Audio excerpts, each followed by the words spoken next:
마가복음 14장 말씀입니다.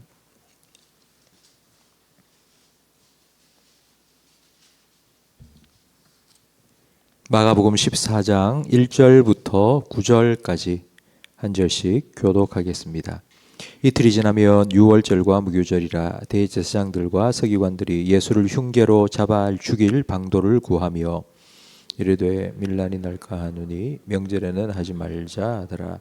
예수께서 베다니 나병 환자 시몬의 집에서 식사하실 때에 한 여자가 매우 값진 향유 곧 순전한 나드 한 옥합을 가지고 와서 그 옥합을 깨뜨려 예수의 머리에 부으니 어떤 사람들이 화를 내어 서로 말하되 어찌하여 이 향유를 허비하는가. 이 향유를 300데나리온 이상에 팔아 가난한 자들에게 줄 수 있었겠도다 하며 그 여자를 책망하는지라. 예수께서 이르시되 가만두라. 너희가 어찌하여 그를 괴롭게 하느냐. 그가 내게 좋은 일을 하였느니라. 가난한 자들은 항상 너희와 함께 있으니 아무 때라도 원하는 대로 도울 수 있거니와 나는 너희와 항상 함께 있지 아니하리라.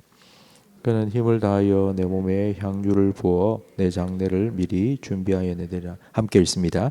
내가 진실로 너희에게 이르노니 온 천하에 어디서든지 복음을 전파되는 곳에는 이 여자가 행한 일도 말하여 그를 기억하리라 하시니라. 아멘. 예수님께서 식사하실 때 한 여인이 다가와서 매우 값진 향유 옥합을 깨뜨려 예수님께 부었습니다. 그 향유는 순전한 나드로 만든 것으로 얼핏 봐도 그 시가가 300데나리온 이상 하는 아주 고급 향유였습니다. 예수님 당시에 노동자 하루 일당이 한 데나리온이었으니 300데나리온은 1년 연봉이 됩니다. 요즘 시세로 하자면 아마 최소 3천만 원 이상 하는 아주 비싼 향유였습니다. 여자가 이런 비싼 향유를 소유하고 있었던 건 일종의 재테크입니다. 요즘은 뭐 주식 투자하고 그리고 또 부동산 투자를 하는데 그때는 그런 게 없었으니까 이 고급 향유를 모아서 돈을 모은 것입니다. 이 고급 향유는 좋은 병에 담아서 필요할 때마다 조금씩 꺼내 쓸 수 있도록 이렇게 여다지 열고 닫는 뚜껑이 달려있는 그런 좋은 항아리에 담아 놓았습니다.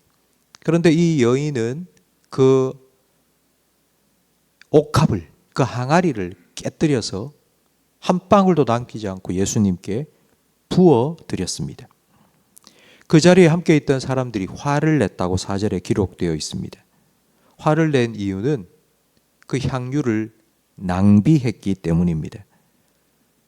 가난한 자들에게 그걸 팔면 3천만 원 이상 되는데 그걸 가난한 자들에게 나누어 주면 얼마나 좋았을까. 이 귀한 걸 예수님께 부어 드리다니 아이고 아까봐라 하면서 여자를 책망했습니다. 여러분 이런 마음이 이해되지 않습니까? 여러분의 부모님이 뭐 아파트 한 채가 있는데 그걸 뭐 다 어디에 기부를 했습니다. 그럼 여러분 뭐라고 하시겠습니까? 여러분 남편이 로또가 당첨되어서 5억을 탔습니다. 근데 그 5억을 다 소아암 환자를 위해서 기부를 했다고 했습니다.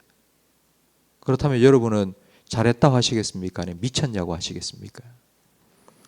제자들은 이 여인을 책망하면서 한편으로는 이 향유를 허비한 데 대해서 아무 말씀도 하지 않고 가만히 계셨던, 그러니까 자기에게 향유를 콸콸 붓고 있는 여인을 만류하지 않은 예수님께도 한편으로는 실망했을 것입니다. 이 여자야 자기 향유를 자기 멋대로 쓰는 걸 그걸 누가 뭐라 하겠습니까? 쥐걸 지가 썼는데.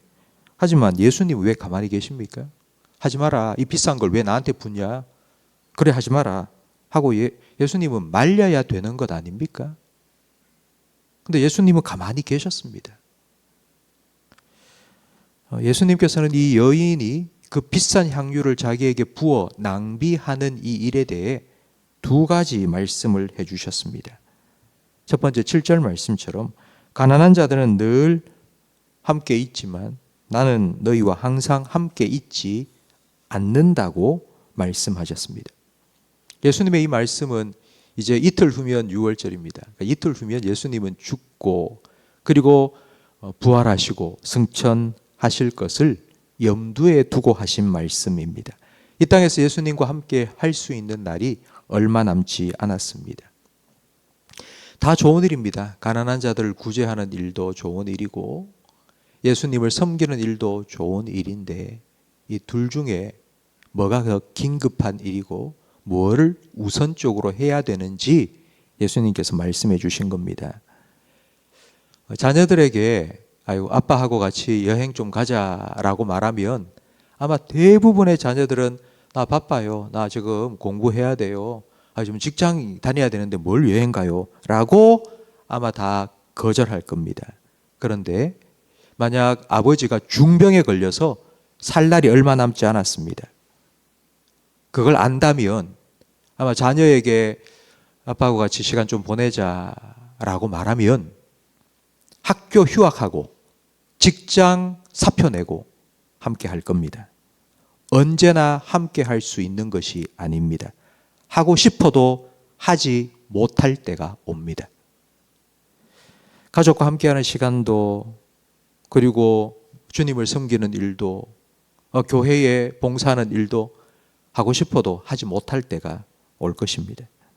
그래서 예수님께서는 우선적으로 할 일이 무엇인지 지금 여인은 그걸 했다고 말씀하신 것입니다. 그리고 두 번째로 옥합을 깨뜨려 향유를 부은 것은 바로 예수님의 장례를 준비한 것이라고 8절에 말씀하셨습니다. 예수님의 사역 초기에는 수많은 기적을 행하셨습니다.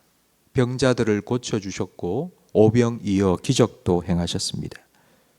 그런데 이제 사역 후반기로 접어들면서 기적은 점점 줄어들고 예수님께서는 내가 십자가에 못 박혀 죽어야 된다는 말씀만 많이 하셨습니다.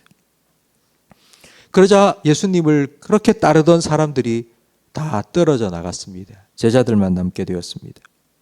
사람들의 인기가 시들해진 그때 이 여인은 자기의 가진 모든 것을 예수님께 부었습니다. 이틀 후면은 십자가에 못 박혀 죽을 예수님께 자기의 전 재산을 올인한 것. 요즘 말로 하면 막차를 탄 겁니다. 이제 이틀 후면은 예수님 죽습니다. 지금은 상한가를 치고 있는 주식인데 이틀 후면은 진짜 휴지 조각이 되어버릴 거기에 자기의 전 재산을 낭비한 것입니다. 근데 예수님께서는 나의 장례를 준비한 것이라고 말씀하셨습니다.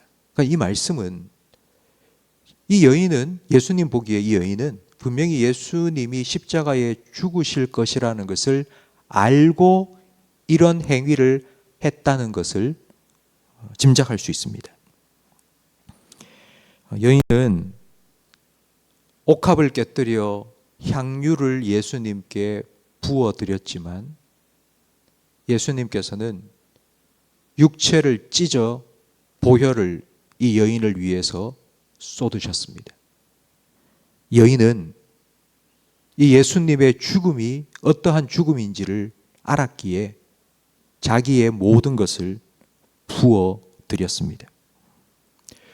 오늘 이 여인의 향유를 낭비한 이 사건을 가장 잘 설명해 주는 비유가 밭에 감추인 보화 비유입니다.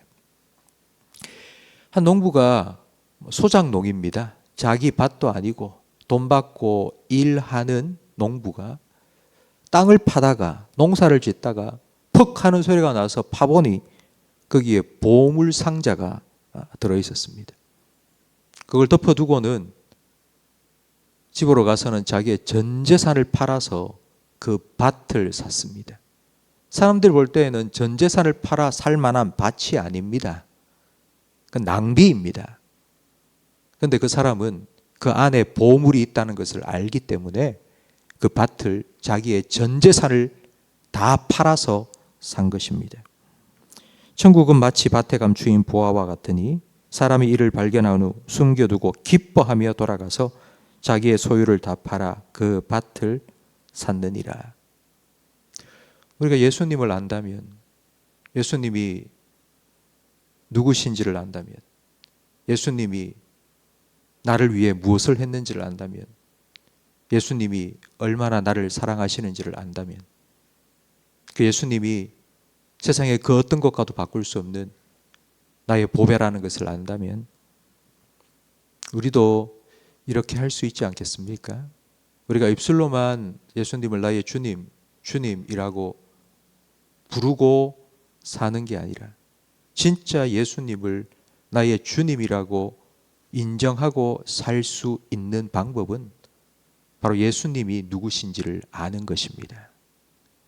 예수님이 나에게 어떤 분인지를 알면 그 사람은 예수님을 주님으로 인정하며 살 수 있습니다.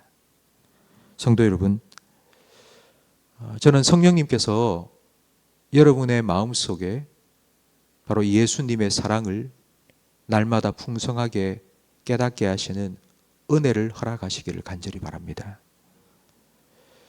저는 목사로서 우리 성도들에게 신앙생활 열심히 하고 교회 봉사도 열심히 하라, 뭐 이런 말을 하고 싶은 생각이 들 때가 가끔씩 있습니다. 내가 아무리 그렇게 말한다고 되는 게 아닙니다.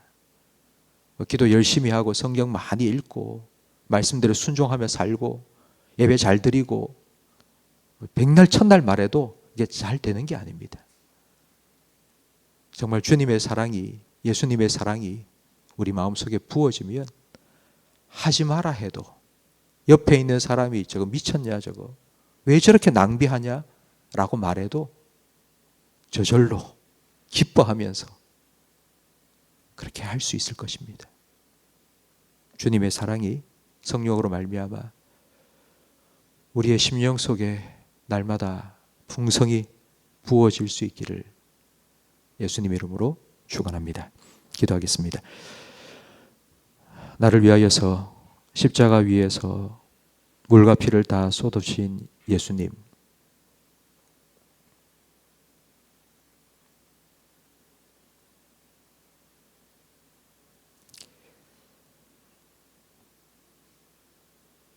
주님을 위하여서 자기의 모든 것을 깨뜨려 부어드린 이 여인처럼 하지는 못하지만 그래도 오늘 고난잠에서 깨어 가장 귀한 시간, 하루의 첫 시간, 좀 더 쉴 수 있고 좀 더 잘 수 있는 이 귀한 시간을 주님 앞에 드리기 위해 나온 우리 성도들의 마음을 주님께서 받아주시옵소서. 의무적으로 책임감으로 주님 앞에 나온 것이 아니라